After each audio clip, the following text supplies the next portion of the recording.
যে টপিকটির উপর আজকের সিরাত প্রোগ্রামে কিছু কথা আমি উপস্থাপন করবার চেষ্টা করব সেটা হচ্ছে প্রফিটিক লিডারশিপ, অর্থাৎ নবুবী নেতৃত্ব। আল্লাহ রাসূল সাল্লাল্লাহু আলাইহি ওয়াসাল্লামের নেতৃত্বের ধরন কেমন ছিল, কৌশলগুলো কেমন ছিল, স্ট্র্যাটেজি কেমন ছিল, রূপরেখা কেমন ছিল, এবং সেখান থেকে লেসন নিয়ে বর্তমান নেতৃত্বকে আমরা কিভাবে আরো ডেভেলপ করতে পারি, ইমপ্রুভ করতে পারি, এ নিয়ে সামান্য কিছু কথা আজকের এই প্রোগ্রামে আমি উপস্থাপন করার চেষ্টা করব ইনশাআল্লাহ বিইذনিল্লাহ। তো মূল আলোচনাতে যাওয়ার আগে আমাদের শুরুতে নেতৃত্ব জিনিসটা কি, what is leadership, what is the essence of leadership, এই বিষয়টা ক্লিয়ার হইতে হবে। এটা ক্লিয়ার হলে আমরা পুরো আলোচনাটা খুব ভালো করে উপভোগ করতে পারবো ইনশাআল্লাহ।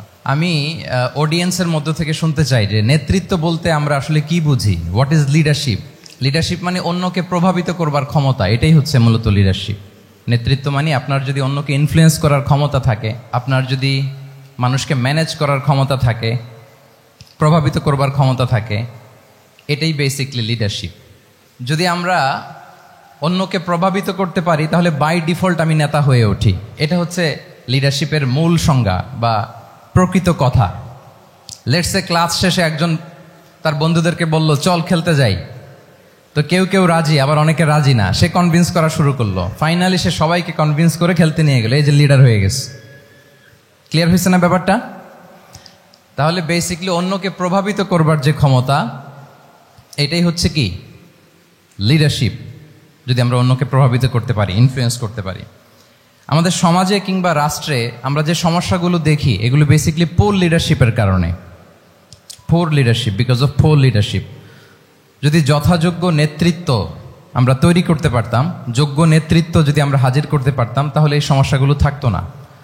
আমরা আল্লাহ রাসূল সাল্লাল্লাহু আলাইহি ওয়াসাল্লামের নেতৃত্বের গুণাবলীগুলো, যদি ওনার যে লিডারশিপ ট্রেডস, লিডারশিপ ফিচার্সগুলো আছে, এগুলো যদি আমরা খেয়াল করি তাহলে দেখব যে এগুলো দিয়ে তিনি পুরো একটা জাতি, একটা ভূখণ্ডের জীবনধারা পাল্টে দিয়েছিলেন। তাহলে নেতৃত্বের দিক থেকে অ্যাজ এ লিডার তিনি কতটা সফল, এটা খুব ক্লিয়ার আমাদের কাছে। আমরা এখন দেখার চেষ্টা করব যে রাসূল সাল্লাল্লাহু আলাইহি ওয়াসাল্লামের লিডারশিপটা আসলে কোন ধরনের লিডারশিপ ছিল, কোন ধরনের নেতৃত্ব ছিল, এবং সেখান থেকে বর্তমান সময়ে আমরা কি করে যুগোপযোগী নেতৃত্ব তৈরি করতে পারি। প্রথম যেটা বলতে হবে সেটা হচ্ছে আল্লাহ রাসূল সাল্লাল্লাহু আলাইহি ওয়াসাল্লামের নেতৃত্বটা ছিল সার্ভেন্ট লিডারশিপ। সার্ভেন্ট লিডারশিপ মানে হচ্ছে কাজের মধ্য দিয়ে নেতা হওয়া। বেসিক্যালি আপনি যখন মানুষের কাজে লাগবেন বা কাজে আসবেন, তখনই আপনি নেতা। যদি আপনাকে সমাজে কোনো কাজে না লাগে, সমাজে যদি আপনি রেলেভেন্ট হতে না পারেন, কাউকে সাপোর্ট করতে না পারেন, গাইড করতে না পারেন, তাহলে তো নেতা হয়ে ওঠা আপনার পক্ষে সম্ভব হবে না। তাহলে যদি কাজে লাগা যায় মানুষের, আপনি যদি কাজে লাগেন, আপনি যদি মানুষের উপকারে আসেন, তাহলে by default you are a leader.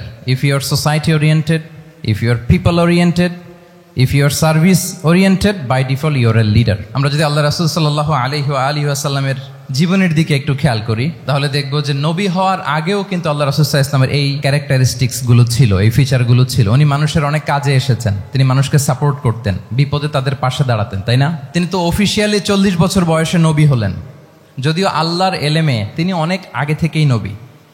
কিন্তু দুনিয়াতে আল্লাহ রাসূল সাল্লাল্লাহু আলাইহি ওয়াসাল্লাম যখন 40 বছর বয়সে উপনীত হলেন, তখনই তো হেরা গুহায় নাজিল হলো, ইকরা বিসমি রাব্বিকাল্লাযী খালাক, read in the name of your lord who has created. এই যে 5টা আয়াত নাজিল হলো, উনি নিয়ে আসলেন, কাঁপতে লাগলেন।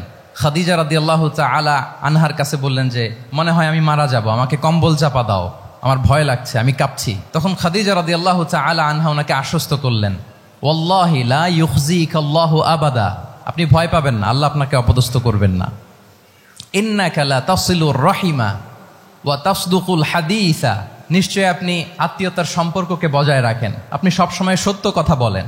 ওয়া তাহমিলুল কাল্লা, আপনি মানুষের বোঝা বয়ে দেন। ওয়া তাকসিবুল মা'দুমা, যার উপার্জন করার কোনো সক্ষমতা নেই তার জন্য আপনি উপার্জন করেন, তাকে আপনি ফিনান্সিয়াল সাপোর্ট করেন। ওয়া তাকরিউদ দাইফা, আপনি মেহমানকে খাওয়ান। ওয়া তুঈনু আলা নাওয়াইবিল হক, সত্য যেখানে বিপন্ন সেখানে আপনি সত্যের বীর সেনানী হয়ে দাঁড়িয়ে যান। তো এই ফিচার যাদের মধ্যে থাকে, এমন ব্যক্তিত্বকে আল্লাহ তাআলা কখনোই অপমান করতে পারেন না। আপনি চিন্তিত হবেন না, ডোন্ট ওয়ারি অ্যাবাউট ইট, কোনো ভয় নাই, কোনো চিন্তা নাই, আপনি আশ্বস্ত হন। তাহলে দেখেন, এই যে 6টা গুণের কথা খাদিজা রাদিয়াল্লাহু তাআলা আনহা বললেন, এগুলো কিন্তু রাসূল সাল্লাল্লাহু আলাইহি ওয়াসাল্লাম নবী হওয়ার আগের গুণ। অর্থাৎ 40 বছর বয়সে তিনি উপনীত হওয়ার আগেই ওনার এই অভ্যেস ছিল যে উনি অন্যের বোঝা বইয়ে দিতে হেল্প করতেন, মানুষকে সাপোর্ট করতেন। যার উপার্জন করার সুযোগ নাই, ক্ষমতা নাই, তাকে তিনি উপার্জন করে দিতেন, মানে তাকে ফিনান্সিয়ালি সাপোর্ট করতেন, মেহমান খাওয়াতেন। তার মানে নবী হওয়ার আগেই উনি জনকল্যাণমূলক কাজে নিজেকে সম্পৃক্ত রেখেছেন। মানুষকে তিনি সাপোর্ট করতেন, মানুষকে হেল্প করতেন, উনি মানুষের কাজে লাগতেন। আর যে মানুষের কাজে লাগে, মানুষের উপকারে আসে, জনকল্যাণমূলক কাজে নিজেকে সম্পৃক্ত রাখে, বাই ডিফল্ট সে নেতা, বাই ডিফল্ট সে কি নেতা হয়ে যায়। তাহলে to serve before to lead, নেতৃত্ব এটা আসলে পজিশনের সাথে সম্পৃক্ত না, ইটস অল অ্যাবাউট ইনফ্লুয়েন্স। আপনার বাবা নেতা ছিল, আপনি ছেলে, তো আপনি নেতা, এটাকে নেতৃত্ব বলে না। আপনি যদি মানুষকে প্রভাবিত করবার ক্ষমতা হাসিল করেন, মানুষের কাজে আসেন, আপনাকে যদি সমাজে কাজে লাগে, আপনি মানুষকে সাপোর্ট করেন, তখন আপনি নেতা হয়ে ওঠেন। তাহলে রাসূল সাল্লাল্লাহু আলাইহি ওয়াসাল্লামের লিডারশিপটা যদি বুঝতে হয়, প্রথম কথা হচ্ছে ওনার লিডারশিপের প্যাটার্নটা ছিল সার্ভেন্ট লিডারশিপ, মানে সার্ভিস দেওয়ার মধ্য দিয়ে উনি নেতা বনে গেছেন। নবী হওয়ার আগেই ওনার মধ্যে এই ট্রেড ছিল, উনি মানুষকে সার্ভিস দিতেন। আরবিতেও একটা কথা আছে, সাইয়্যিদুল কওমি খাদিমুহুম, মানে যিনি সমাজের নেতা তিনি হবে সমাজের সবচেয়ে বড় খাদেম। যিনি নেতা হবেন তিনি সমাজের সবচেয়ে বড় কি হবেন? খাদেম হবেন। আমি টোটাল 12টা পয়েন্ট আলোচনা করবার চেষ্টা করবো ইনশাআল্লাহ। প্রথম পয়েন্টটা হচ্ছে সার্ভেন্ট লিডারশিপ, মানে to serve before to lead. নেতা হওয়ার আগে খাদেম হইতে হবে। কি হইতে হবে? খাদেম হইতে পারলে আপনি বাই ডিফল্ট নেতা। তাহলে আল্লাহ রাসূল সাল্লাল্লাহু আলাইহি ওয়া আলিহি ওয়াসাল্লামের নেতৃত্বের প্রথম কথা হচ্ছে ওনার লিডারশিপ প্যাটার্নটা ছিল সার্ভেন্ট লিডারশিপ। এটা হচ্ছে নাম্বার 1। 2 নম্বর কথা হচ্ছে নেতৃত্বের জন্য যেটা লাগে সেটা হচ্ছে কম্পিটেন্স। কিছু কম্পিটেন্স লাগে, এর মধ্যে অন্যতম কম্পিটেন্স হচ্ছে অ্যালোকুয়েন্স, বাগ্মিতা, বক্তব্যের পারঙ্গমতা, এটা লাগে। মানে যিনি নেতা হবেন তিনি কথা বলতে জানতে হবে, কথা বলতে পারতে হবে। এবার বলেন তো আল্লাহ রাসূল সাল্লাল্লাহু আলাইহি ওয়াসাল্লামের এই কোয়ালিটিটা ছিল কি ছিল না? অসাধারণ কমিউনিকেশন স্কিল ছিল আল্লাহ রাসূল সাল্লাল্লাহু আলাইহি ওয়া আলিহি ওয়াসাল্লামের। এবং ওনার পাবলিক স্পিকিং এর যে কি দক্ষতা, আমরা ওনার বিভিন্ন বক্তব্যে, ওনার জুমার খুতবায়, ওনার বিভিন্ন আলোচনায়, বক্তব্যগুলো থেকে আমরা বুঝতে পারি। তাহলে নেতা হইতে হলে তার এলোকোয়েন্স লাগে, বাগ্মিতা লাগে। একজন মানুষ সর্বপ্রথম কোন জিনিসের প্রেমে পড়ে জানেন? কথার প্রেমে পড়ে। কিসের? কথার প্রেমে পড়ে। কথার ধরন, কণ্ঠস্বর, তার অ্যাটিটিউড, তার শব্দের জাদু, এটা মানুষের হৃদয়কে জয় করে ফেলে। আল্লাহ রাসূল সাল্লাল্লাহু আলাইহি ওয়া আলিহি ওয়াসাল্লাম তিনি নিজেও বলেছেন, ওয়া ইন্না মিনাল বায়ানি লা সিহরা, কিছু কিছু বক্তব্যের মধ্যে জাদু আছে। তো রাসূল সাল্লাল্লাহু আলাইহি ওয়াসাল্লামের এই এলোকোয়েন্স ছিল, এলোকোয়েন্স। তিনি বলতেন, উতিতু জাওয়ামিউল কালিম, আল্লাহ তাআলা আমাকে সর্বমর্ম বাচন ভঙ্গির অধিকারী করেছেন। মানে উনি যেটা বলতেন এটা ছিল very precise in wording but comprehensive in meaning. এটার যে দোতনা, এটার যে appeal to the heart of the people, to the heart of the listener, এটা অসাধারণ, মানুষের হৃদয়কে জয় করে ফেলতো। আল্লাহু আকবার। তাহলে নেতা হইতে হইলে তার কমিউনিকেশন স্কিল লাগবে। কি বলেন? লাগবে। এখন নেতা আসছে, উনি বক্তব্য করতে পারতেছে না, তাহলে কি নেতা হইতে পারবে? তাহলে পাবলিক স্পিকিং, কমিউনিকেশন স্কিল, এটা ইটস এ মাস্ট, এটা নেতার লাগবে। যেমনটি রাসূলুল্লাহ সাল্লাল্লাহু আলাইহি ওয়া আলিহি ওয়াসাল্লামের ছিল। উনি সর্বমর্ম বাচন ভঙ্গির অধিকারী ছিলেন। বলতেন কম, কিন্তু এটার অ্যাপিল ছিল অনেক বেশি, এটার ব্যাখ্যা হয়ে যেত অনেক। রাসূল সাল্লাল্লাহু আলাইহি ওয়াসাল্লামের সবচাইতে বড় ভাষণটি ছিল বিদায় হজের ভাষণ, খুব সম্ভবত। ওই ভাষণের টেক্সটগুলোকে যদি একসাথে করা হয়, আমার মনে হয় 10 মিনিটের বেশি লাগবে না ওই টেক্সটগুলো পড়তে। তার মানে সবচাইতে বড় যে ভাষণ ওনার, ওটা কত ছিল? 10 থেকে 12 মিনিটের ভাষণ ছিল। আমরা তো ঘন্টার পর ঘন্টা বক্তব্য করি, তারপরেও তো আমরা মানুষের মনকে খুশি করতে পারি না। উনি সেই যে 1400 বছর আগে 10 মিনিটের একটা ছোট্ট ভাষণ দিলেন, গোটা বিশ্ব আজও হাবুডুবু খায় ওই ভাষণের ভেতর, ঠিক কিনা বলেন? তাহলে উতিতু জাওয়ামিউল কালিম, আমি সর্বমর্ম বাচনভঙ্গির অধিকারী। সুবহানাল্লাহ, ভেরি প্রেসাইজ এন্ড ক্লিয়ার। কতটা প্রেসাইজ এন্ড ক্লিয়ার ছিল রাসূল সাল্লাল্লাহু আলাইহি ওয়াসাল্লামের বক্তব্য? আম্মা জান আয়েশা রাদিয়াল্লাহু তাআলা আনহা বলেন, লাউ আদ্দাহুল আদ্দু লা আহসাহু, তিনি যখন বক্তব্য করতেন, কেউ যদি চাইতো যে দেখি কয়টা শব্দ বললেন বক্তব্যে, কয়টা বাক্য বললেন, চাইলে মুহূর্তে গুনে ফেলা যেত সেটা। এত প্রেসাইজ এন্ড ক্লিয়ার বক্তব্য ছিল যে তিনি কয়টা বাক্য ব্যবহার করেছেন, কয়টা শব্দ ইউজ করেছেন এই বক্তব্যে, চাইলে যে কেউ গুনে ফেলতে পারত। এবং তিনি খুবই শুদ্ধ আরবিতে কথা বলতেন, আফসাহুল লিসান ছিলেন। বিশুদ্ধ ভাষায় কথা বলতে পারা এটা অনেক জরুরি। রাসূল সাল্লাল্লাহু আলাইহি ওয়াসাল্লাম অত্যন্ত বিশুদ্ধ আরবিতে কথা বলতেন।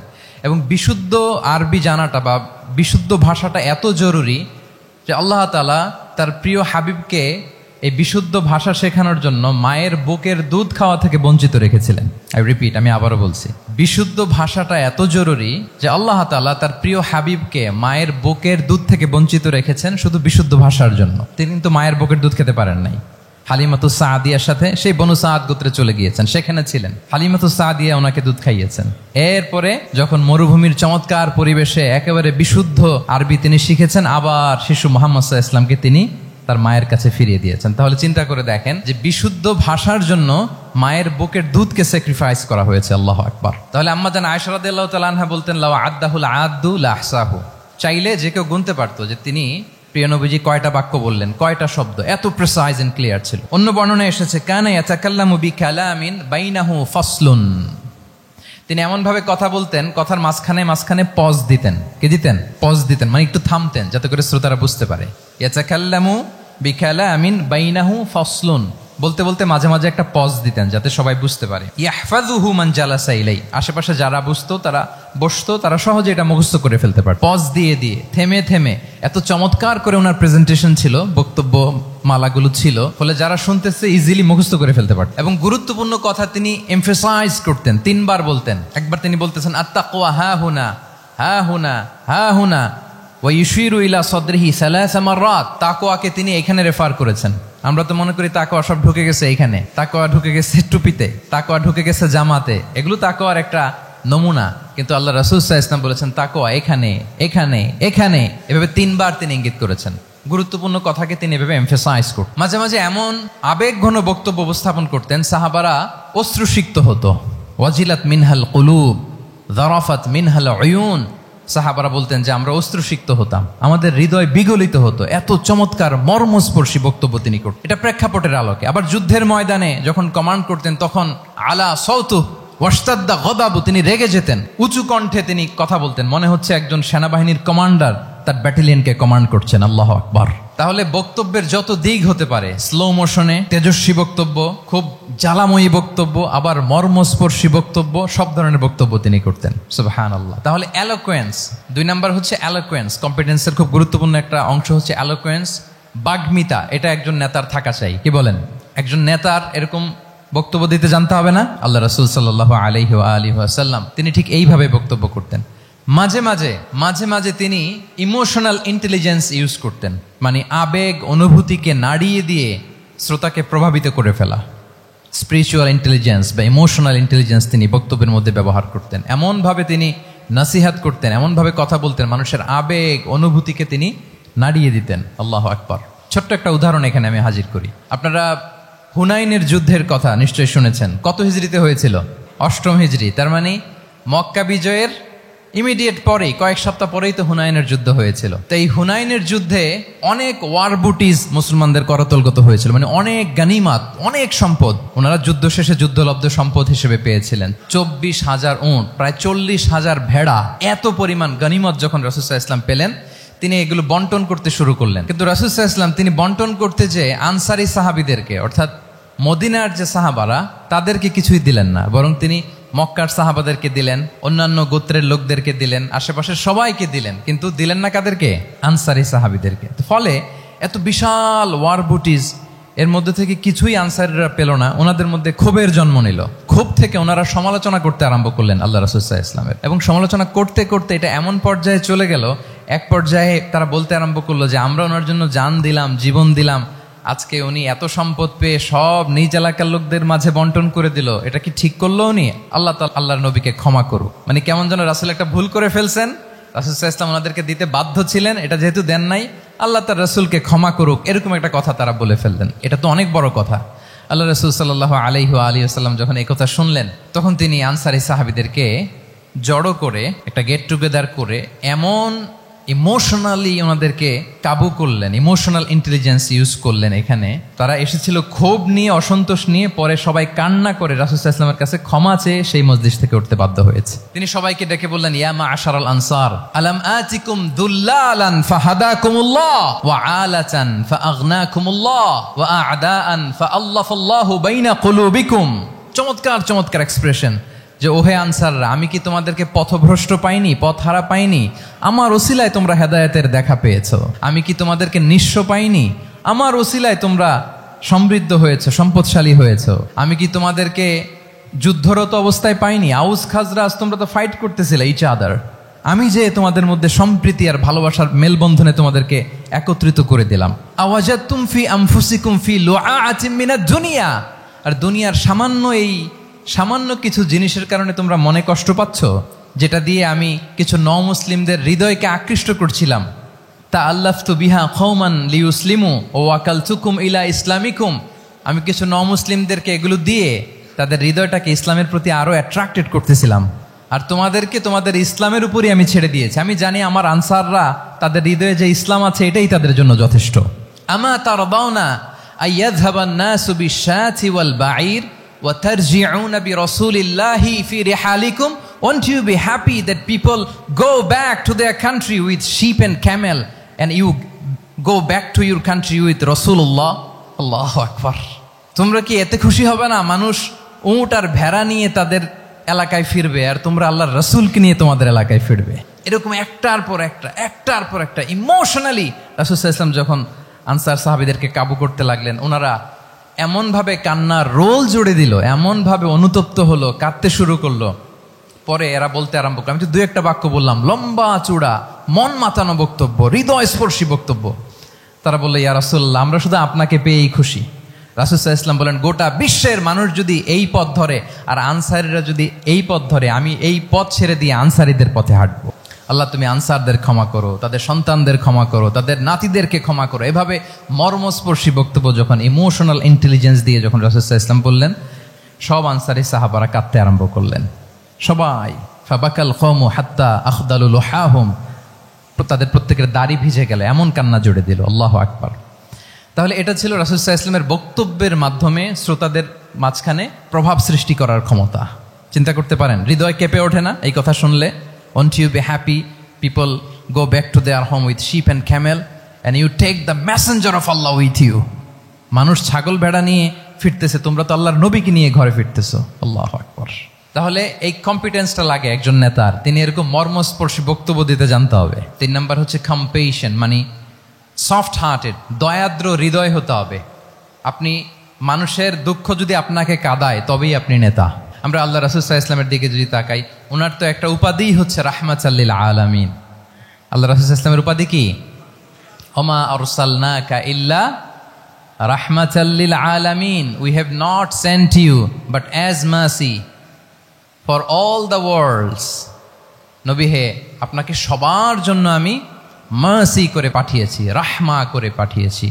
আপনি সবার জন্য রহমত, মানুষের জন্য, ম্যানকাইন্ড, জিনকাইন্ড, অ্যানিমালস, সবার জন্য আপনি রাহমা। রাসূল সাল্লাল্লাহু আলাইহি ওয়াসাল্লাম কতটা দয়াদ্র ছিল।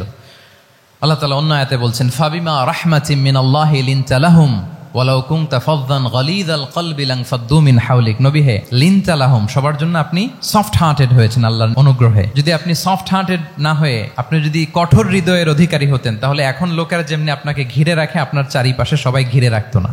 আল্লাহু আকবার। সাহাবারা সব সময় রাসূল সাল্লাল্লাহু আলাইহি ওয়াসাল্লামের সঙ্গ পেতে চাইতো, অ্যাকম্পানি চাইতো, ঘিরে রাখ। এমনকি অনেক সাহাবী ঘরে ভালো না লাগলে রাসূল সাল্লাল্লাহু আলাইহি ওয়াসাল্লামের কাছে চলে আসতো। এমনকি অনেক সাহাবী বলতেন যে আমার পেটে ক্ষুধা লাগলেই আমি রাসূলের কাছে যেতাম, কারণ রাসূলের চেহারা দেখলে আমার পেটের ক্ষুধা উধাও হয়ে যেত। ফাবিমা রাহমাতিম মিনাল্লাহি লিনতা লাহুম। নবী হে, আল্লাহর অনুগ্রহে আপনি কোমলভাষী হয়েছেন। কোমল হৃদয়ের হওয়া, সফট হার্টেড হওয়া, দয়াদ্র চিত্তের হওয়া, এটা অন্যতম একটা লিডারশিপ ট্রেট। এত দয়াদ্র ছিলেন, আল্লাহ তাআলা বলছেন, ফালাআল্লাকা বাখিউন নাফসাকা আলা আসারিহিম ইল্লাম ইউমিনু বিহাযাল হাদীসি আসাফা।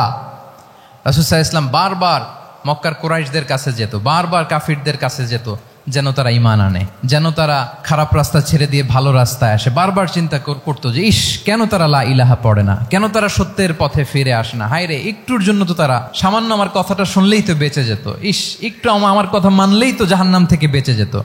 এরকম অস্থির হয়ে তাদের পেছনে ছুটতেন। আল্লাহ তাআলা বলেছেন, নবী হে, আপনি ওদের পেছনে ছুটতে ছুটতে আপনি তো নিজেকেই শেষ করে দিবেন। বাখিউন নাফসাক, আপনি তো নিজের দিকে খেয়াল করছেন না, নিজের শরীরের দিকে খেয়াল করছেন না, নিজের স্বাস্থ্যের দিকে, সময়ের দিকে, আপনি পাগল পাড়া হয়ে তাদেরকে বাঁচানোর জন্য ছুটছেন। তাহলে কতটা দয়াদ্র কোমল হৃদয়ের অধিকারী হলে যে কাফেররা রাসূল সাল্লাল্লাহু আলাইহি ওয়াসাল্লামকে ফিজিক্যালি, মেন্টালি এমন কোনো টর্চার নেই, করে নাই, তাদের পিছনে পিছনে ছুটতেন তিনি। হায় রে, একটু যদি ইমানের রাস্তায় আনা যায়, কোনোভাবে যদি তাদেরকে বুঝিয়ে কনভিন্স করা যায়, তাহলে কম্প্যাশনেট, দয়ালু হওয়া, এটা নেতৃত্বের অন্যতম একটা গুণ। আপনার হৃদয়ে দয়া থাকতে হবে, মায়া থাকতে হবে সবার জন্য, কারণ নেতা তিনি তো সবার। লেটসে বাংলাদেশের যিনি প্রধানমন্ত্রী হবেন, আরো রেলেভেন্ট হয়ে যাচ্ছে এখন কথা, সামনে তো নির্বাচন আসতেছে, সো কেউ না কেউ তো প্রধানমন্ত্রী হবে। তো উনি যখন প্রধানমন্ত্রী হবে ধরেন, উনি কি শুধু ওনার দলের প্রধানমন্ত্রী হবেন? তাহলে উনি 18 কোটি মানুষের প্রধানমন্ত্রী হবেন, ঠিক কিনা বলেন? তাহলে সবার জন্য ওনার হৃদয়ে দয়া ভালোবাসা এটা থাকার দরকার আছে না নাই? তিনি সবার প্রতি কোমল হৃদয়ের হইতে হবে, দয়াদ্র হইতে হবে। প্রধানমন্ত্রী উনি শুধু নিজ দলের প্রধানমন্ত্রী নন, 18 কোটি মানুষের প্রধানমন্ত্রী। তাহলে সফট হার্টেড হইতে হবে। রাসূল সাল্লাল্লাহু আলাইহি ওয়াসাল্লামের মধ্যে এটা ছিল। সবসময় তিনি মাজলুমদের পাশে থাকতেন। আপনারা হিলফুল ফুজুলের কথা জানেন। ওনার বয়স যখন 35, ইয়ামানের এক ব্যবসায়ী আসছিল মক্কায় ব্যবসা করতে। পণ্য বিক্রির পরে আস ইবনে ওয়াইল নামে এক দুষ্ট জালেম, সে পণ্য নিয়ে বলে, আমরা এই এলাকার লোক, আমরা দাম দিব না, কি করতে পারো করো। এই লোক কান্না জুড়ে দিল। তার কান্না দেখে রাসূল সাল্লাল্লাহু আলাইহি ওয়াসাল্লামের হৃদয়ে দয়া হলো। তিনি ওনার চাচা জুবাইর ইবনে আব্দুল মুত্তালিব সহ ওনার মতো যারা ইয়াং স্টার আছে সবাইকে নিয়ে একটা সংঘ করলেন। এটাই তো হালাফুল ফুদুল, মূলত নাম হচ্ছে হালাফুল মুত্তাইয়িবিন।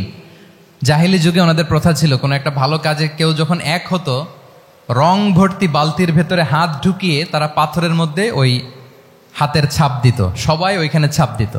ফলে কাইন্ড অফ কভেনেন্ট, এটা একটা চুক্তির মতো যে আমরা চুক্তিবদ্ধ হলাম, এগ্রিমেন্ট করলাম যে আমরা সবাই এক। তো রাসূল সাল্লাল্লাহু আলাইহি ওয়াসাল্লাম ওনার মতো ইয়াংস্টারদেরকে নিয়ে এই হালাফুল মুত্তাইয়িবিন বা হালাফুল ফুদুল করেছেন। এবং এটার মূল কথা ছিল, মূল স্লোগান ছিল নাহনু মাআল মাজলুম দিদ্দা যালিম, আমরা সবসময় মাজলুমের পক্ষে থাকবো, জালিমের বিপক্ষে। এটা ছিল হিলফুল ফুজুলের কি মূল শিক্ষা। এইভাবে সব সময় তিনি মাজলুমদের সাথে ছিলেন। শ্রমিক সাহাবীদেরকে বড্ড ভালোবাসতেন, শ্রমজীবীদেরকে বড্ড ভালোবাসতেন। এমনকি বিদায় হজের মতো এরকম গুরুত্বপূর্ণ ভাষণও শ্রমজীবীদের কথা বাদ যায়নি, গরিবদের কথা বাদ যায়নি। আরিকাআকুম আতঈমুহুম মিম্মা তাআকুলুন ওয়ালবাসুহুম মিম্মা তালবাসুন। খবরদার, সেদিনও বলেছিলেন সেই বিদায় হজের ভাষণে, তোমরা তোমাদের শ্রমজীবী লোকদের কথা ভুলে যেও না, তোমাদের স্টাফদের কথা, তোমাদের দাস দাসীদের কথা। তোমরা যা খাবে সেখান থেকে তাদেরও খাওয়াবে, তোমরা যে পোশাক পরবে সেখান থেকে তাদেরও পোশাকের ব্যবস্থা করবে। আল্লাহু আকবার। তাহলে রাহমাতাল লিল আলামিন, তিনি ছিলেন কম্পেশনেট, দয়ালু হৃদয়ের অধিকারী। 4 নম্বরে হচ্ছে ইন্টেগ্রিটি। ইন্টেগ্রিটি মানে সততা, নৈতিকতা থাকতে হবে। এটা অন্যতম একটা লিডারশিপ ট্রেট। এটার বড় ক্রাইসিস এখন ইন্টিগ্রিটির। রাসূল সাল্লাল্লাহু আলাইহি ওয়াসাল্লামের লিডারশিপটা ছিল এথিক্যাল লিডারশিপ, কিন্তু এইটার অনেক বড় ক্রাইসিস আমাদের সমাজে, আমাদের নেতৃত্বের মাঝে। কি বলেন? নৈতিকতার ঘাটতি আছে না? নৈতিকতা বিবর্জিত নেতৃত্ব, এটা দিয়ে কিছুই হয় না। একটা জাতির ধ্বংসের জন্য নৈতিকতা বিবর্জিত নেতৃত্বই যথেষ্ট। এজন্য নৈতিকতা লাগবে, ইন্টিগ্রিটি, সততা।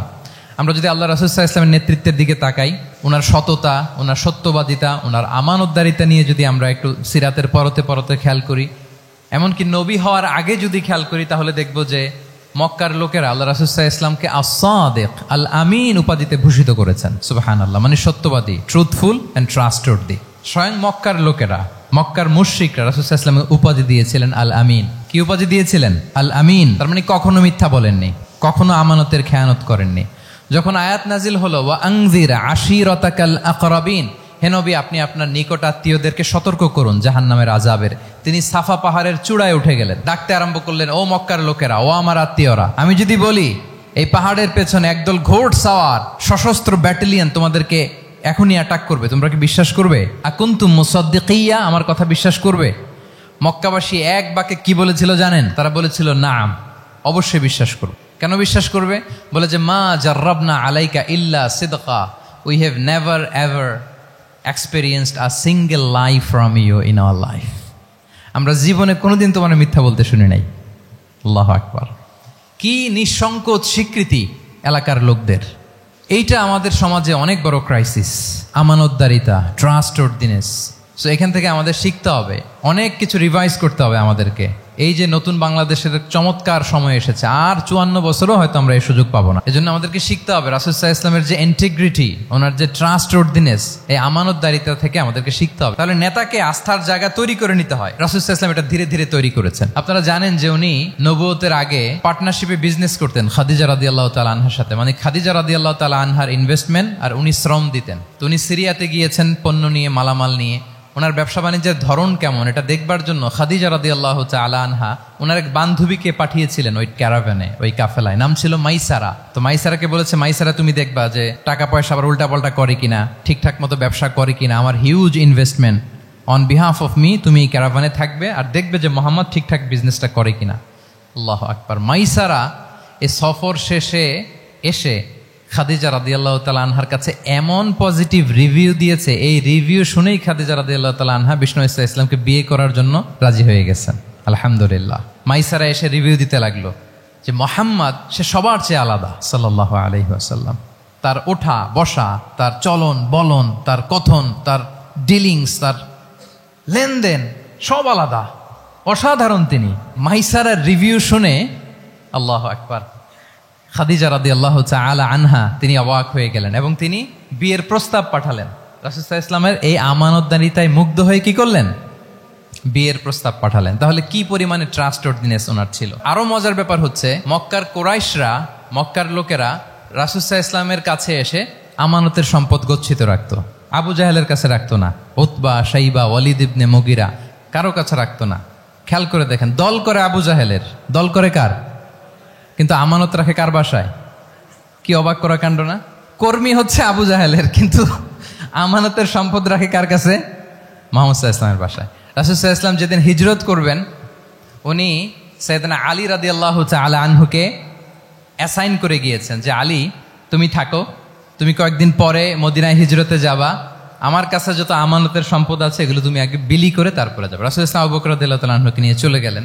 আলী রাদিয়াল্লাহু তাআলা আনহুর টানা 3 দিন লেগেছে যে ডেপোজিটগুলো রাসূল সাল্লাল্লাহু আলাইহি ওয়াসাল্লামের কাছে ছিল, আমানতের যেই জিনিসগুলো ছিল এগুলো বন্টন করতে সাইয়েদনা আলী রাদিয়াল্লাহু তাআলা আনহু 3 দিন সময় নিয়েছেন। 3 দিন। এত পরিমাণ আমানতের সম্পদ রাসূল সাল্লাল্লাহু আলাইহি ওয়াসাল্লামের কাছে ছিল। আল্লাহু আকবার। তাহলে এই আমানতদারিতা, সততা, অনেস্টি, ট্রাস্টওয়ার্দিনেস এটা অনেক জরুরি নেতৃত্বের জন্য। নেতা হতে চাইলে তাকে আমানতদার হইতে হবে। যদি একজন ট্রু লিডার কেউ হতে চায়, তার মধ্যে আমানতদারিতা চাই। কি চাই? আমানতদার। তাহলে ইন্টিগ্রিটি। 5 নম্বরে হচ্ছে গুড ইন্টারাকশন উইথ ফলোয়ার্স। নেতার তার ফলোয়ারের সাথে কি লাগবে? ভালো ইন্টারাকশন লাগবে, সুন্দর একটা সম্পর্ক লাগবে, ভালো বোঝাপড়া চাই। একজন ভালো নেতৃত্বের বৈশিষ্ট্য হচ্ছে নেতা তার ফলোয়ারের সাথে কি করবে?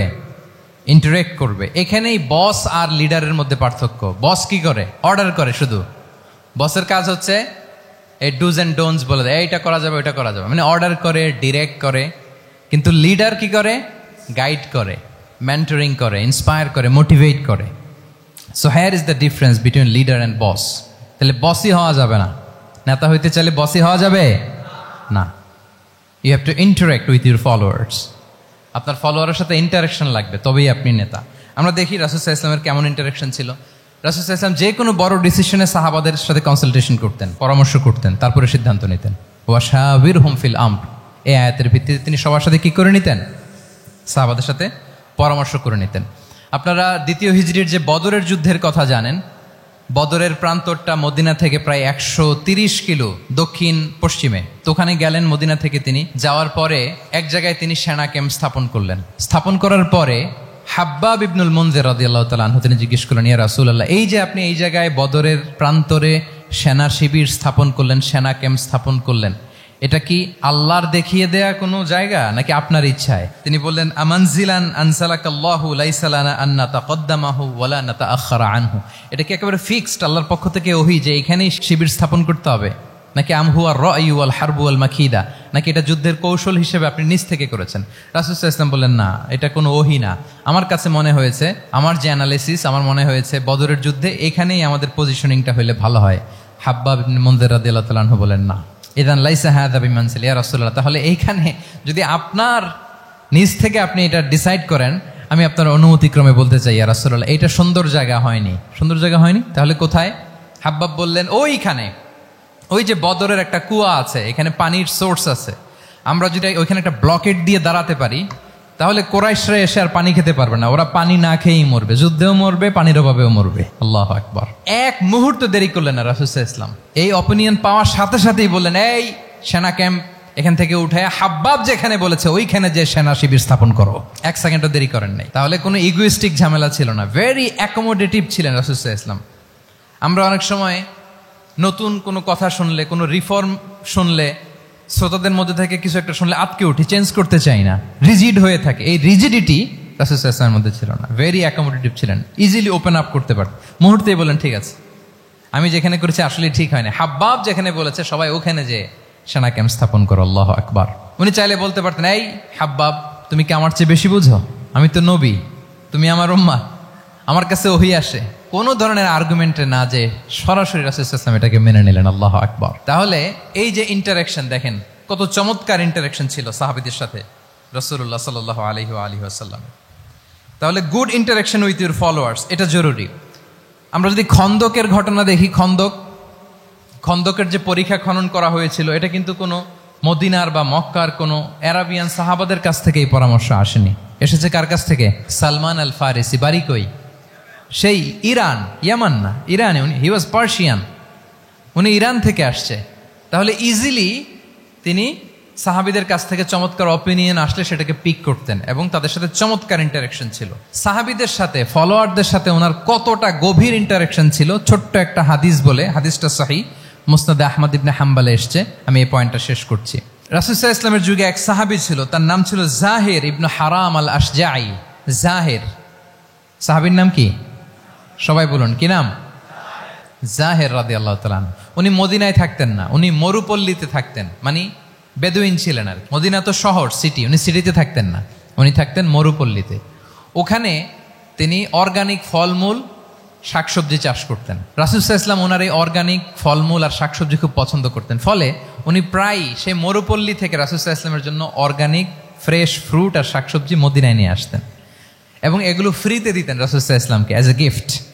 উপহার হিসেবে রাসূল সাল্লাল্লাহু আলাইহি ওয়াসাল্লামকে মরুপল্লী থেকে চাষ করে আনা ফলমূল শাকসবজি দিতেন, আর কিছু শাকসবজি ফলমূল তিনি মদিনার বাজারে বিক্রি করতেন। তো একবার তিনি এসে রাসূল সাল্লাল্লাহু আলাইহি ওয়াসাল্লামকে অর্গানিক এই ফ্রুটগুলো দিয়ে বাকিগুলো মদিনার বাজারে বিক্রি করতেছেন। রাসূলুল্লাহ সাল্লাল্লাহু আলাইহি ওয়াসাল্লাম বাজার ভ্রমণে গেলেন, যে দেখে ওই তো জাহির, উনি আবার কানা রজুলান দামিমান, একটু কুৎসিত দেখতে, একটু খাটো কুৎসিত শ্যামবর্ণের ছিলেন। তো ওনাকে দেখেই রাসূল সাল্লাল্লাহু আলাইহি ওয়াসাল্লাম পিছন থেকে এরকম ঝাপটে ধরলেন। উনি তো আর দেখতে পারতেছেন না কে ধরলো। উনি বলে, মান হাদা আরসিলনি, এই ছাড়ো ছাড়ো, কে কে, এই কোন লোক আমারে ধরলো, ছাড়ো ছাড়ো করে অস্থির। যখন পিছনে ফিরে দেখে আল্লাহ রাসূল সাল্লাল্লাহু আলাইহি ওয়াসাল্লাম, এখন আর ছাড়াছাড়ি করে না, এখন ওনার পিঠটা রাসূল সাল্লাল্লাহু আলাইহি ওয়াসাল্লামের বুক মোবারকের দিকে আরো লাগাই দিচ্ছে এইভাবে। সুবহানাল্লাহ। এতক্ষণ বলে এই কে, ছাড়ো ছাড়ো, যখন দেখে রাসূল সাল্লাল্লাহু আলাইহি ওয়াসাল্লাম এখন আর তাড়াহুড়ো করতেছে না, এখন ওনার পিঠটা রাসূল সাল্লাল্লাহু আলাইহি ওয়াসাল্লামের বুক মোবারকের সাথে আরো ঠেলে দিচ্ছে। রাসূল সাল্লাল্লাহু আলাইহি ওয়াসাল্লাম এবার মজার ছলে বললেন, মাইয়াশতারি হাযাল আব, ফান করে বলতেছেন, এই একটা দাস আছে আমার কাছে, এই লোকটারে কে কিনবে, আমি বেচবো। জাহির রাদিয়াল্লাহু তাআলা আনহু বলেন, ইয়া রাসূলুল্লাহ ইদান ওয়াল্লাহি তাজিদুনি কাসিদান, আমি কালো মানুষ, আমি সস্তা মানুষ, আমারে বেচলে বেশি দাম পাবেন না আপনি, আমি তো সস্তা মানুষ ইয়া রাসূলুল্লাহ। রাসূল সাল্লাল্লাহু আলাইহি ওয়াসাল্লাম বললেন, আনতা লাস্তা ইনদাল্লাহি কাসিদ ইয়া জাহির, হে জাহির তুমি আল্লাহর কাছে সস্তা নও, আনতা ইনদাল্লাহি গালি, তুমি আল্লাহর কাছে বড্ড দামি। তোমার স্কিন ব্রাইট কালার না, তুমি কুৎসিত, তুমি দুনিয়াতে সস্তা হতে পারো কিন্তু আমার আল্লাহর দরবারে তুমি কভু সস্তা নও। আনতা ইনদাল্লাহি গালি, আল্লাহর কাছে তুমি বড্ড দামি। দেখেন ইন্টারাকশন কোন মাত্রায় গেলে পিছন থেকে যে এরকম হাক করা যায়, ঝাপটে ধরা যায় এক সাহাবীকে। সুবহানাল্লাহি বিহামদি। এরকম গুড ইন্টারাকশন ছিল অনেক অনেক ভুরি ভুরি সিরাতের পরতে পরতে আপনারা পাবেন যে রাসূল সাল্লাল্লাহু আলাইহি ওয়াসাল্লামের সাথে সাহাবাদের ইন্টারাকশন কত চমৎকার ছিল। 6 নম্বরে হচ্ছে কারেজ, সাহসিকতা। নেতা হইতে হইলে সাহস লাগবে না? নেতারে বাঁচানোর জন্য কর্মীরা দৌড়াইতেছে সামনে, নেতা যদি ছোটে পেছনে, তাহলে হবে? তাহলে তো তাকে নেতা বলা যায় না। কি বলেন? নেতার তো হি শুড বি কারেজাস, তার সাহসী হইতে হবে, দুর্দান্ত সাহস থাকতে হবে তার। রাসূল সাল্লাল্লাহু আলাইহি ওয়াসাল্লামের এরকম দুর্দান্ত সাহস ছিল, অত্যন্ত সাহসিকতার অধিকারী তিনি ছিলেন। এবং এই লিডারশিপ ট্রেইটটা খুবই জরুরি, এটাকে বলে মাদার স্কিল। কারেজি যে মাদার স্কিল, এটাই সব। এই হিম্মত লাগবে। আর রাজুলু যু হিম্মা ইউহিল উম্মা, যার হিম্মত আছে সেই জাতিকে জাগাতে পারে, ঠিক কিনা? এই যে আমাদের কাছে তো উদাহরণ একেবারে হাতের কাছেই, এই যে 5 আগস্টে, এই যে জুলাই আপরাইজিং, যদি কারেজ না থাকতো আমাদের তরুণদের, আমাদের জেনজিদের, তাহলে এই পরিবর্তন কি আমরা দেখতে পেতাম না? আমি গল্প শুনছিলাম যে এই চট্টগ্রাম বিশ্ববিদ্যালয় থেকে 2 জন শহীদ হয়েছে, আল্লাহ তাদের কবরগুলোকে তুমি জান্নাতে টুকরা বানিয়ে দাও। এই যে আমাদের তরুণরা তাজা রক্ত দিয়ে একটা চেঞ্জ এনেছে, পরিবর্তন, এটা তো কারেজ, তাদের সাহসিকতার বহিঃপ্রকাশ, ঠিক কিনা? এটা লাগবে। কেউ যদি লিড দিতে চায়, লিডার হতে চায়, তার এটা লাগবে, মাস্ট। রাসূল সাল্লাল্লাহু আলাইহি ওয়াসাল্লাম অত্যন্ত সাহসী ছিলেন। 2-1টা উদাহরণ আমরা সিরাত থেকে দেখি। একবার মদিনাতে রাত্রিবেলা বিকট একটা আওয়াজ হলো, বিকট এত আওয়াজ, সবাই ঘুম থেকে জেগে গেল। ঘুম থেকে জেগে সবাই হতভম্ব, কিরে এত আওয়াজ তো মদিনাতে কখনো শুনি না, ঘটনা কি? কেউ ঘোড়া নিয়ে, কেউ উট নিয়ে, কেউ খচ্চর নিয়ে, কেউ এমনি খালি পায়ে ছুটতে আরম্ভ করলো আওয়াজের দিকে, দেখি যাই। কোথায় কি হলো।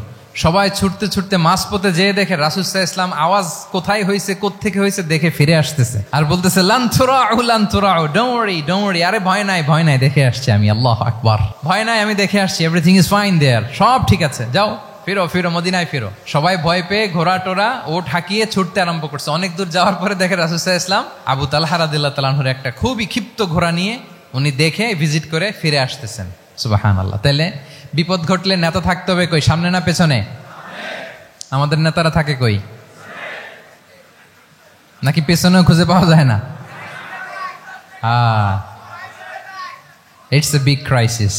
নেতা থাকবে কোথায়? Front liner. Leader should be front liner. উনি তো লিড দিবে, নেতৃত্ব দিবে। এখন উনারা যদি খুঁজে পাওয়া না যায় তাহলে থাকবে কিছু না। এই যে শিখতে হবে আমাদের, যেমনটা রাসূল সাল্লাল্লাহু আলাইহি ওয়াসাল্লাম করলেন। বিকট আওয়াজ, উনি আগে চলে গেছে, কাউকে না বলে দেখে ডেকে চলে আসতেছে। আল্লাহু আকবার। হুনাইনের যুদ্ধে এক পর্যায়ে মুসলমানরা পর্যদুস্ত হয়ে যাচ্ছিল, আপনারা অনেকে জানেন। To make the long story short, পুরো ঘটনাটা আমি আনবো না। সাহাবারা দিক বিদিক ছুটতে আরম্ভ করলো। পাহাড়ের উপর থেকে এমন প্রবল বেগে তীর ছোড়া হচ্ছিল, সাহাবারা টিকতে পারছিল না, কেউ এদিকে কেউ ওদিকে। রাসূল সাল্লাল্লাহু আলাইহি ওয়াসাল্লাম এই তীর তলোয়ারকে উপেক্ষা করে সামনে যেয়ে দাঁড়ালেন ঢালের মতো, আর বললেন আনা নবিয়্যু লা কাযিব আনা ইবনু আব্দুল মুত্তালিব। এই সাহাবারা, আনা নবিয়্যু লা কাযিব, আমি সত্য নবী, আমার দিকে ফেরো। I'm the grandson of Abdul Muttalib, আমি দাঁড়িয়ে আছি, ফেরো। রাসূল সাল্লাল্লাহু আলাইহি ওয়াসাল্লামের যখন এই সাহসী স্টেটমেন্ট তারা পেলেন, আবার আল্লাহু আকবার ধ্বনি নিয়ে সাহাবারা সামনের দিকে এগিয়ে গেছেন। এই যে আগালেন, আর পিছু ফিরলেন না, হুনাইন জয় করেই ছাড়লেন। আল্লাহু আকবার। তাহলে ইতিহাসের পরতে পরতে, সিরাতের পরতে পরতে আমরা দেখবো যে রাসূল সাল্লাল্লাহু আলাইহি ওয়াসাল্লাম হি ওয়াজ এ হাইলি কারেজাস, অনেক সাহসী একজন ব্যক্তিত্ব ছিলেন, অত্যন্ত সাহসী পুরুষ ছিলেন। তাহলে নেতা হইতে হইলে তার কি লাগবে? সাহসিকতা লাগবে, তার তো লিড দিতে হবে ফ্রন্ট লাইন থেকে। এবং কাপুরুষতা, ভীরুতা, এটা থেকে রাসূল সাল্লাল্লাহু আলাইহি ওয়াসাল্লাম পানাহ চেয়েছেন। আল্লাহুম্মা ইন্নী আউযু বিকা মিনাল হাম্মি ওয়াল হাযান ওয়া আউযু বিকা মিনাল আজজি ওয়াল কাসাল ওয়া আউযু বিকা মিনাল জুবনি ওয়াল বুখল। জুবন মানে কি? ভীরুতা, কাপুরুষতা। হে আল্লাহ, আমি ভীরুতা থেকে, কাপুরুষতা থেকে পানাহ চাই। আমরা যেন কাপুরুষ না হই, আমরা যেন ভীরু না হই, আমরা যেন সত্যের বীর সেনানী হয়ে আবু সাঈদের মতো এরকম দুই হাত প্রসারিত করে দাঁড়াতে পারি, ঠিক কিনা? এই যে কারেজাস আবু সাঈদ, হ্যাঁ, he is the icon of courage of Bangladesh. কি বলেন? এই যে বুক টান টান করে যে হাত দুইটা প্রসারিত করে দাঁড়ালো, আল্লাহু আকবার। গোটা বিশ্ব এখন তাকে আইকনিক ফিগার হিসেবে মেনে নিস। কি বলেন? গোটা বিশ্ব তাকে চিনছে, তার জন্য দোয়া করছে। তাহলে courage, it's an essential leadership trade, এটা লাগবে প্রিয় ভাইয়েরা। আল্লাহ তাআলা এই কারেজ, এই সৎ সাহস দিয়ে আমাদেরকে ধন্য করুক। 7 নম্বরে হচ্ছে কনফ্লিক্ট রিজলভিং এবিলিটি, বিরোধ নিষ্পত্তি করার মতো যোগ্যতা থাকতে হবে নেতার। অর্থাৎ নেতা হইতে হবে এমন যে বিরোধকে নিষ্পত্তি করে দিতে পারে, মিটমাট করে দিতে পারে, ঝগড়া লাগলে মিটায়ে দিতে পারে। এটা গুরুত্বপূর্ণ কোয়ালিটি না নেতার জন্য? কি বলেন? রাসূল সাল্লাল্লাহু আলাইহি ওয়াসাল্লামের কিন্তু এটা ছিল, বিরোধ নিষ্পত্তি করা। রাসূল সাল্লাল্লাহু আলাইহি ওয়াসাল্লাম মক্কা থেকে মদিনায় যে 1 ঘন্টায় বছরের পর বছর চলে আসা যুদ্ধ, they use to fight each other, Aws and Khazraj, 1 ঘন্টায় যুদ্ধ থামাই দিয়েছেন। আল্লাহু আকবার। He was a very good mediator and arbitrator. রাসূল সাল্লাল্লাহু আলাইহি ওয়াসাল্লাম অত্যন্ত ভালো মধ্যস্থতাকারী ছিলেন, ভালো মধ্যস্থতাকারী তিনি ছিলেন। তিনি থামিয়ে দিতে পারতেন, বিরোধকে থামাতে পারতেন। আপনারা জানেন যে মক্কায় একবার সম্ভবত অগ্নিকাণ্ডের কারণে কাবা ঘর জ্বলে গিয়েছিল, ধ্বংস হয়েছিল, কিছু অংশ নষ্ট হয়ে গিয়েছিল। কাবাকে রিনোভেট করা হয়েছিল, ফলে কাবার একটা কর্নারে যে ব্ল্যাক স্টোন কর্নার, রুকনুল হাজারিল আসওয়াদ, হাজরে আসওয়াদ পাথরকে সরিয়ে রাখা হয়েছিল।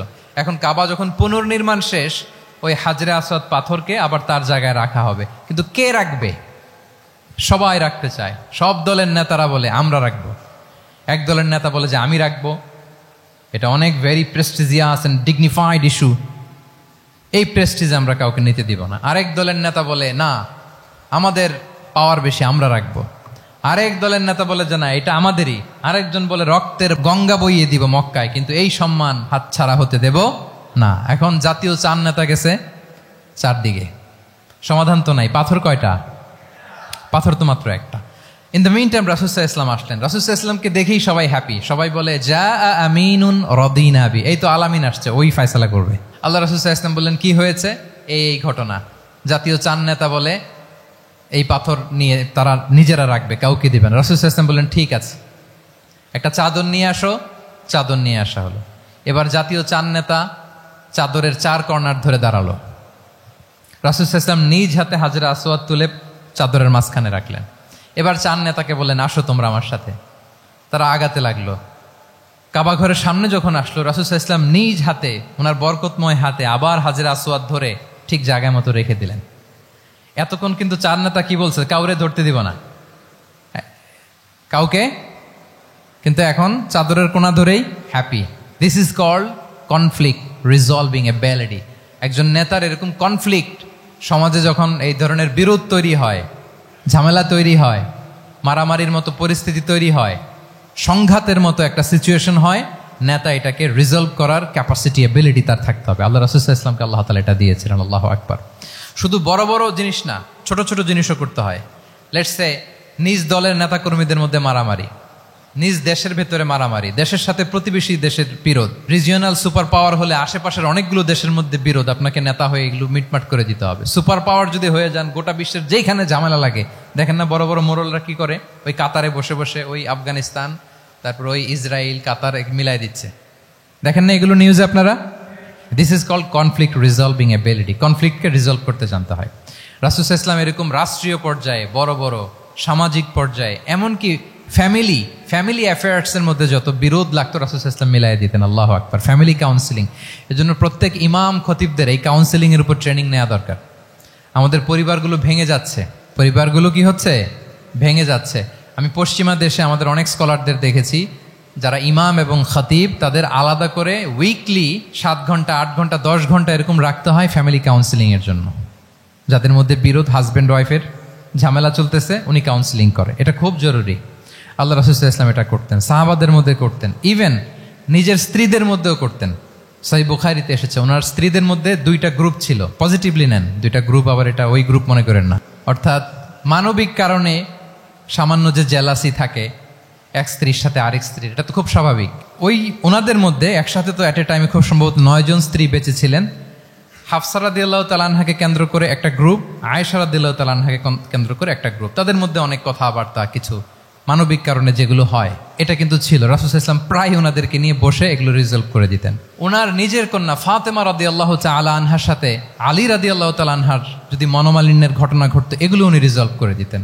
এবং খুব কাছাকাছি ছিল কিন্তু ঘর। যারা মদিনায় মাআরিদুস সিরান নাবাবিয়া ওগুলোতে গিয়েছেন, দেখবেন যে রাসূল সাল্লাল্লাহু আলাইহি ওয়াসাল্লামের ঘরের পাশে অন্যান্য স্ত্রীদের ঘরগুলো একটার পর একটা, পাশেই ফাতেমা রাদিয়াল্লাহু তাআলা আনহার ঘর। একবার তিনি দুপুরবেলা ফাতেমা রাদিয়াল্লাহু তাআলা আনহার ঘরে গেলেন, যে দেখেন যে ঘরে আলী রাদিয়াল্লাহু তাআলা আনহু নেই। তো জিজ্ঞেস করলেন যে আইনা ইবনু আম্মি, কোথায় আলী, কোথায়? তো বললেন যে কানা বাইনি ওয়া বাইনাহু শাই, আমাদের মধ্যে একটু ঝগড়াঝাটি হয়েছে, আর কি মনোমালিন্য হয়েছে। ফাগাদাবানি, উনি একটু রেগে গেছেন আমার উপর। ফাখারাজা ফালাম ইয়াকিল ইনদি, প্রত্যেকদিন খাওয়ার পরে তো এখানেই কাইলুলা করে, আজকার ঘরে কাইলুলা করে নাই, কই যেন চলে গেছে। তো কোথায় গেল? রাসূল সাল্লাল্লাহু আলাইহি ওয়াসাল্লাম লোক পাঠালো, খুঁজে দেখো আলী কোথায়। আলী রাদিয়াল্লাহু তাআলা আনহু উনি মনের কষ্ট নিয়ে মসজিদে নববীর মধ্যে শুয়ে আছেন। তো রাসূল সাল্লাল্লাহু আলাইহি ওয়াসাল্লাম খুঁজতে খুঁজতে মসজিদে নববীর ভেতরে গেলেন, দেখলেন যে উনি যে শুয়ে আছে, ওনার গায়ের জামাটা এক পাশে পড়ে আছে, আর বালুর মধ্যে ওনার শরীর পড়ে আছে। তো উনি ডাকলেন, কুম ইয়া আবা তুরাব, কুম ইয়া আবা তুরাব, হে বালির বাবা আলী, বালির বাবা আলী, ওঠো ওঠো। মজা করে বললেন যে ইয়া আবা তুরাব, যেহেতু বালি লেগে আছে গায়ে, বালির বাবা আলী ওঠো। ওখান থেকে ধরে এনে ফাতেমা রাদিয়াল্লাহু তাআলা আনহার কাছে নিয়ে আসে, দুইজনকে পাশে বসিয়ে এই যে আবার মিটমাট। এটা ছিল রাসূল সাল্লাল্লাহু আলাইহি ওয়াসাল্লামের ডেইলি বেসিসে একটা অ্যাক্টিভিটি। কনফ্লিক্ট তিনি রিজলভ করে দিতেন। সহিহ বুখারীতে একটা অধ্যায় আছে, কিতাবুস সুলহি ফিল বুখারীতে আছে কিতাবুস সুলহ, এটার নাম, অধ্যায়টার নাম হচ্ছে কিতাবুস সুলহ, মানে মীমাংসা করে দেওয়ার অধ্যায়। একটা পরিচ্ছেদ আছে, পরিচ্ছেদের নাম হচ্ছে বাবু কওলিল ইমামি লি আসহাবিহি ইযহাবু বিনা নুসলিহ বাইনাহুম। রাসূল সাল্লাল্লাহু আলাইহি ওয়াসাল্লাম প্রায় বলতেন যে আমাকে নিয়ে যাও, আমি মিলাই দিব। ঝগড়া ঝাঁটি মারামারির কথা শুনলে রাসূল সাল্লাল্লাহু আলাইহি ওয়াসাল্লামের বিখ্যাত ডায়লগ এটা। উনি বলতেন, আরে ঝগড়া, ইযহাবু বিনা, আমি আসি না, আমারে নিয়ে যাও, আমি মিলাই দিব। আমাকে নিয়ে যাও, আমি সংশোধন করে দিব। আল্লাহু আকবার। তাহলে কনফ্লিক্ট রিজলভিং এবিলিটি, এটা একজন নেতার থাকা চাই। 8 নম্বরে হচ্ছে visionary. A leader should be futuristic, সময়ের আগে চলতে পারা, এটা নেতার কাজ। He should see beyond the boundary, out of the box. তাকে আউট অফ দ্য বক্স চিন্তা করতে হবে। কর্মীরা যদ্দূর দেখে এরপর থেকে নেতা দেখা শুরু করবে, তখন সেই হয়ে উঠবে নেতা।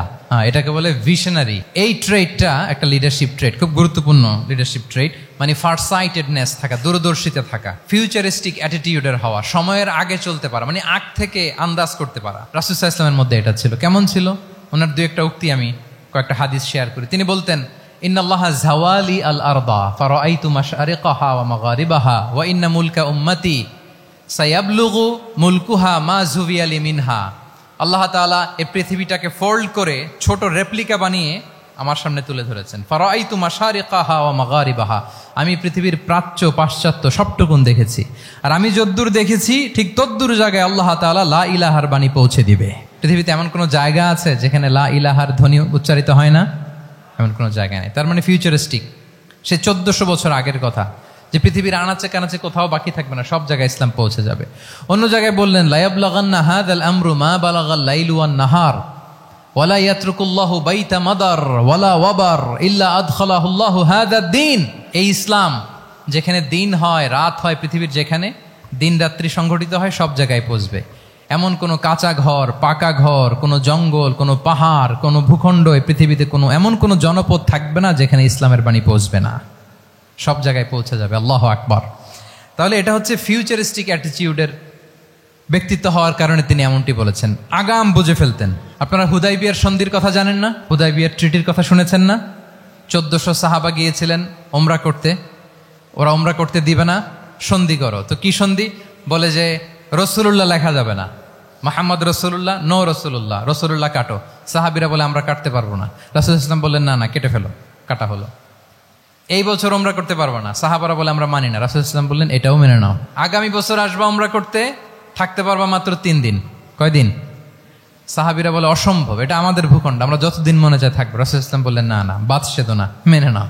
মক্কা থেকে কোনো লোক মদিনায় গেলে আমাদেরকে মক্কায় ফেরত দিতে হবে, কিন্তু মদিনা থেকে কেউ মক্কায় আসলে আমরা ফেরত দেব না।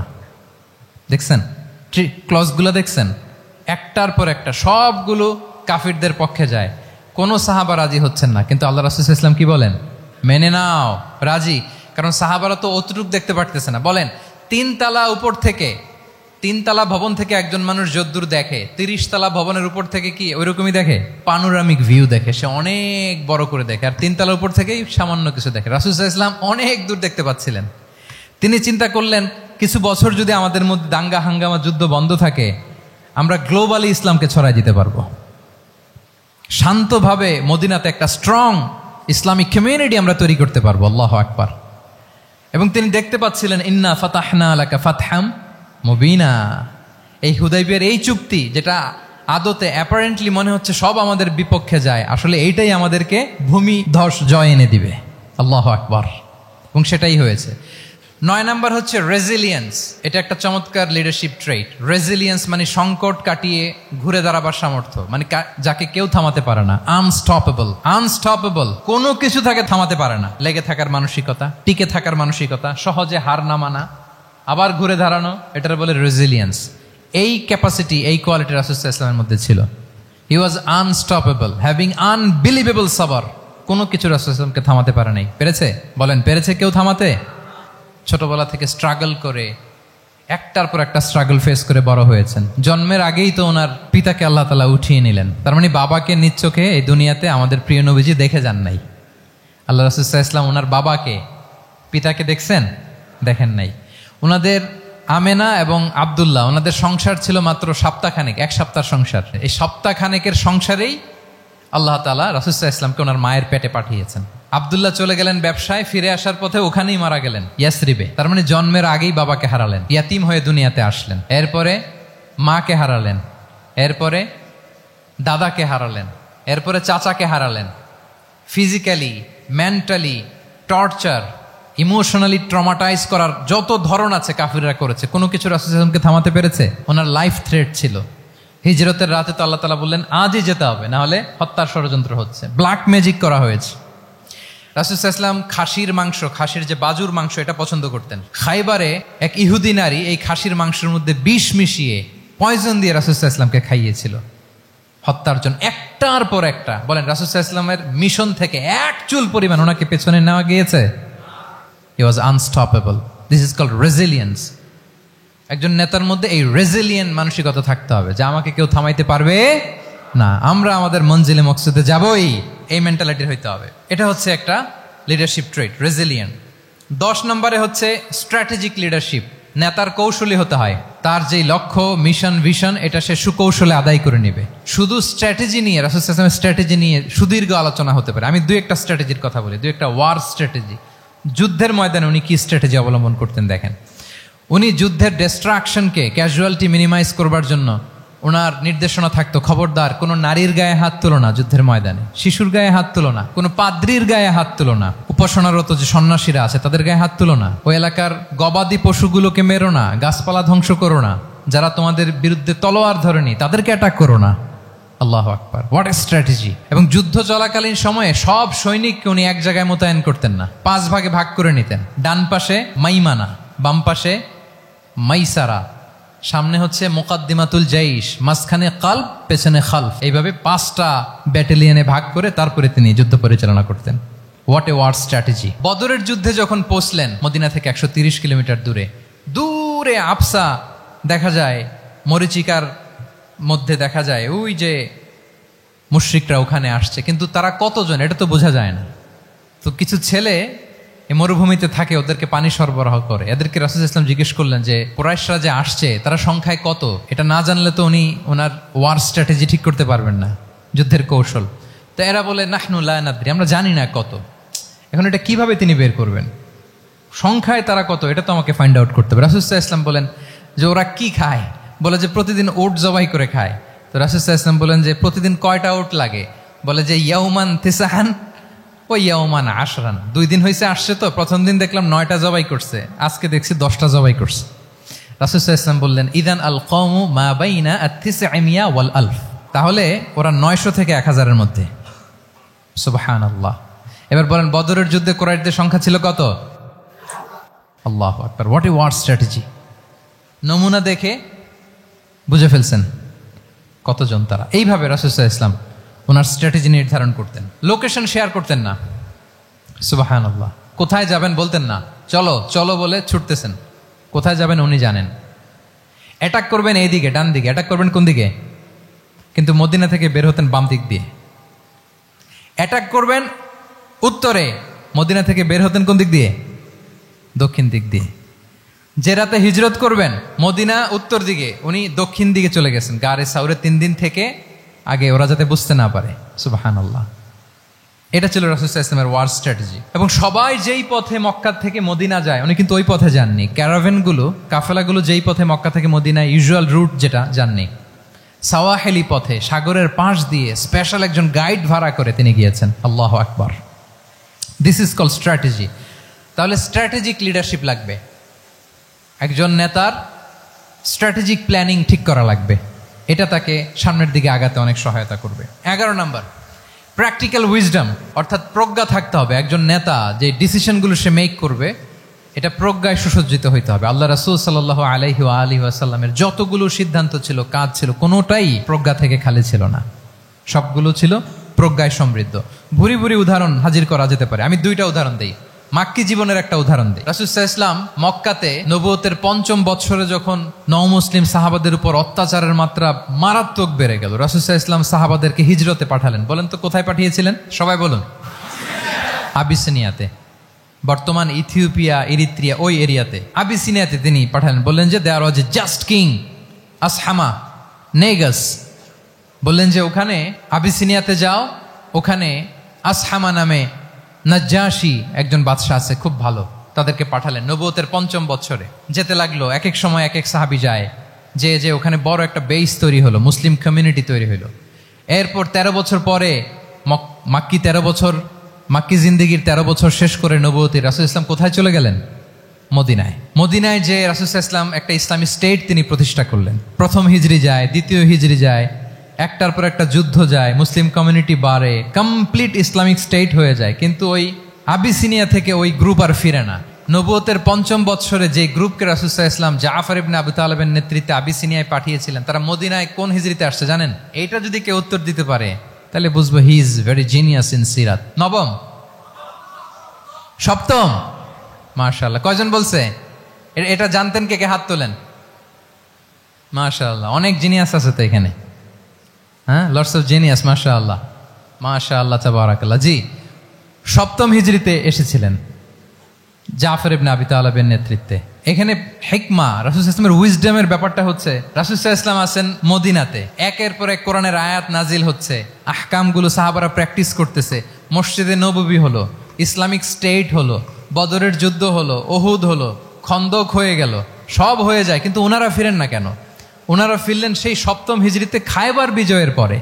এবং যেদিন জাফর ইবনে আবি তালেব আবিসিনিয়া থেকে সবাইকে নিয়ে ফিরলেন, রাসূল ইসলাম এত খুশি হলেন, উনি বললেন, বি আইয়িহিমা আনা লা আদরি বি আইয়িহিমা আনা আফরাহ বি ফাতহি খাইবার আও বি কুদুমি জাফর। আজকে কোনটাতে আমি বেশি হ্যাপি আমি জানি না, আমার ভাই জাফরকে পেয়ে নাকি খাইবার বিজয়ের কারণ। আমি কনফিউশনে পড়ে গেছি যে এইটাতে বেশি খুশি হইলাম নাকি ওইটাতে। এর কারণ হচ্ছে রাসূল ইসলাম অপেক্ষা করতেছিলেন যে মদিনা এই স্টেটটাকে আগে ইন্টারনাল এবং এক্সটার্নাল যত থ্রেট হতে পারে সবগুলো থেকে আগে সেফ জোন বানাতে হবে। এমনও হতে পারে মদিনা হাতছাড়া হয়ে যেতে পারে। মদিনা যদি হাতছাড়া হয়, মদিনা থেকেও যদি আমার হিজরত করা লাগে, আমি কই যাব? ওইটারে সেকেন্ড বেস, প্ল্যান বি হিসেবে রেখে দিছিলেন যে জাফর তুমি আইসো না, তুমি থাকো, নতুন নতুন যা আয়াত আসবে আমি সাহাবি দিয়ে এই বিধানগুলো পাঠাবো, ওখানে প্র্যাকটিস করতে থাকো, ইউল বি ফাইন দেয়ার, থাকো, আশা লাগবে না। থাকতে থাকতে 7ম হিজরি পর্যন্ত, খন্দকের যুদ্ধের মাধ্যমে যখন কুরাইশদের 20 দাঁত ভেঙে দেওয়া হলো, 7ম হিজরিতে যখন খায়বার দুর্গ বিজয় হয়ে গেল, now Islam came as a regional super power. রাসূল ইসলাম বুঝলেন আর ইন্টারনাল থ্রেটও নাই, এক্সটার্নাল থ্রেটও নাই, এবার আর কোনো টেনশন নাই। জাফর ইবনে আবি তালেবকে চিঠি পাঠালেন, তিনি বিশাল বাহিনী নিয়ে মুসলিমদেরকে নিয়ে তিনি ব্যাক করলেন মদিনাতে। আল্লাহু আকবার। This is call wisdom, practical wisdom. রাসূল ইসলামের এইভাবে এমন কোনো সিদ্ধান্ত নাই যেটার পেছনে প্রজ্ঞা ছিল না, প্রত্যেকটা সিদ্ধান্ত ছিল প্রজ্ঞায় সুসজ্জিত। আমরা যদি মদিনার একটা উইজডমের কথা খেয়াল করি, খুব সংক্ষেপে বলি, মদিনাতে আল্লাহ রাসূল সাল্লাল্লাহু আলাইহি ওয়া আলিহি ওয়াসাল্লাম, মদিনার সোসাইটিতে মুনাফিক কারা বলেন তো? এটা কি রাসূল ইসলাম জানতেন না? জানতেন কিনা বলেন? এই জানাটা কি ধারণা বেশ, মানে মনে হয় ও মুনাফিক এরকম, নাকি গাইডেড বাই ওয়াহি, গাইডেড বাই রেভেলেশন? স্বয়ং আল্লাহ তাআলা জানিয়ে দিয়েছেন। এরপরও কোনোদিন রাসূল সাল্লাল্লাহু আলাইহি ওয়াসাল্লাম মানুষের সামনে কাউকে মুনাফিক বলে পরিচয় করিয়ে দেন নাই। মদিনার সোসাইটিতে কেউ জানতো না, বুঝতে পারতো আচরণ মুনাফিকের মতো, কিন্তু রাসূল ইসলাম কখনো বলেন নাই যে ও মুনাফিক। কখনো বলছেন? বলেন নাই। চিন্তা করছেন? আমরা তো কথায় কথায় ফেসবুকে মন মতো না হইলে কি লিখি? বেসড অন অ্যাজাম্পশন, আমার মন মতো হয় নাই, ও মুনাফিক। কিন্তু ওহী দ্বারা সুনিশ্চিত হয়েও রাসূল সাল্লাল্লাহু আলাইহি ওয়াসাল্লাম কাউকে মুনাফিক বলে অ্যাড্রেস করেন নাই। আল্লাহু আকবার। কেন করেন নাই? মুসলিম সাহাবারা চটে যাবে, মুনাফিকদেরকে হত্যা করবে, তখন মুশরিকরা, কোরাইশরা, ইহুদিরা কি বলবে? যে মুহাম্মদের অনুসারীরা একে অন্যকে হত্যা করে। কারণ মুনাফিকরা তো অন্য সাহাবীদের মতো তারাও মসজিদে নববীতে এসে রাসূল সাল্লাল্লাহু আলাইহি ওয়াসাল্লামের পেছনে নামাজ পড়তো। অ্যাপারেন্টলি দেখতে তো তারাও মুমিন, দেখতে তারাও কি মুমিন। কখনো রাসূল ইসলাম বলেন না। তবে হুযায়ফা ইবনুল ইয়ামান রাদিয়াল্লাহু তাআলা আনহু নামে একজন সাহাবী, উনি মদিনার গোয়েন্দা বিভাগের প্রধান ছিলেন রাসূল সাল্লাল্লাহু আলাইহি ওয়াসাল্লামের, উনাকে বলে গিয়েছিলেন কারা কারা মুনাফিক।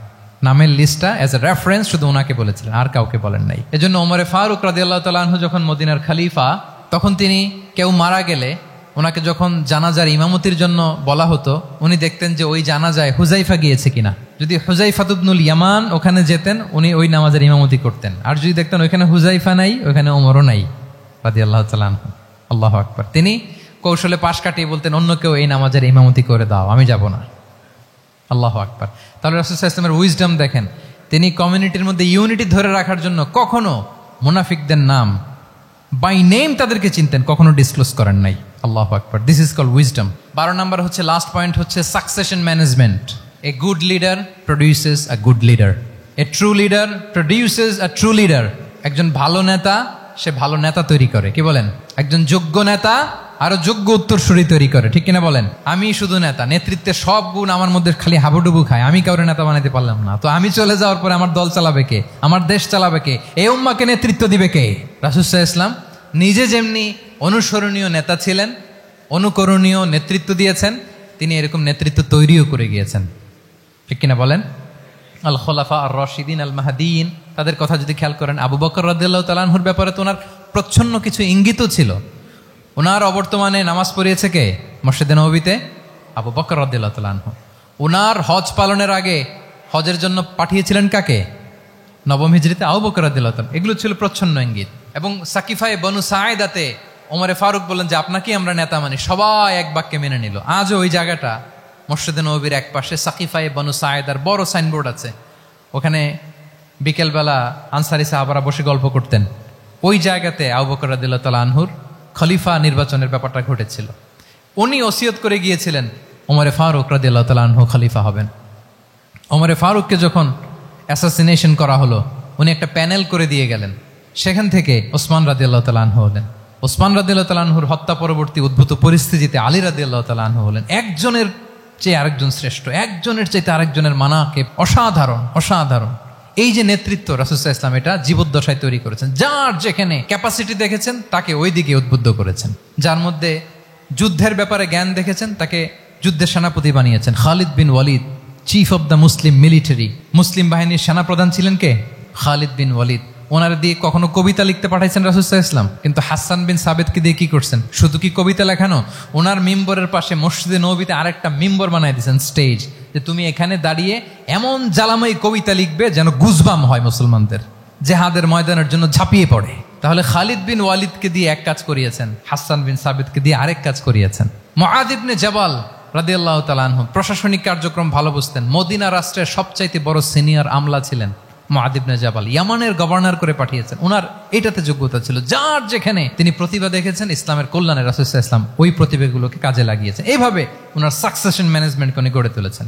ফলে ওনার পরবর্তীতে বছরের পর বছর ইসলামী নেতৃত্বের হাল ধরতে মুসলিম উম্মার বেগ পেতে হয় নাই, ঠিক কিনা বলেন? তাহলে good leader, true leader produces এ গুড লিডার। একজন সফল নেতা সে এরকম আরো অনেক সফল নেতৃত্ব তৈরি করে যায়, তাহলেই তার নেতৃত্ব সামনের দিকে আগাতে থাকে। 12টা জিজ্ঞেস করলে বলা যাবে? হ্যাঁ, নোট করে রাখছেন বোধহয় না? খুব খুশি হয়েছে আমি, মাশাআল্লাহ। শ্রোতা যদি ভালো হয়, শ্রোতা যদি দেখি যে না আমার সাথে সাথে মাথা নাড়ায়, রেসপন্স করে, উত্তর দেয়, তখন কথা বলতেও ভালো লাগে। মানে এত গরমের মধ্যে এত কষ্টে, অল আর সোয়েটিং, বাট এত মনোযোগের সাথে আপনারা শুনেছেন। আল্লাহ তাআলা আপনাদেরকে কবুল করুক। যুগোপযোগী নেতৃত্ব তৈরি করবার জন্য রাসূল সাল্লাল্লাহু আলাইহি ওয়াসাল্লামের এই যে লিডারশিপ ট্রেট, লিডারশিপ ফিচার্স, লিডারশিপ কোয়ালিটি, ওনার যে নেতৃত্বের ধরন আমরা জানলাম, এগুলো থেকে আমাদের অনেক শেখার আছে, অনেক নেয়ার আছে। আমরা চাইবো আমাদের আগামী নেতৃত্ব আল্লাহ রাসূল সাল্লাল্লাহু আলাইহি ওয়াসাল্লামের লিডারশিপ ট্রেট থেকে উপকৃত হবে। তারা এগুলো স্টাডি করবে, এখান থেকে তারা তাদের নিজেদের নেতৃত্বকে সাজাবে। আল্লাহ তাআলা আমাদের সবাইকে কথাগুলো বোঝা আর আমল করার তৌফিক দান করুক। আমি আবারও মিনার চট্টগ্রাম বিশ্ববিদ্যালয়কে অন্তরের অন্তঃস্থল থেকে শুভেচ্ছা জানাই এরকম চমৎকার প্রোগ্রামের আয়োজন করবার জন্য।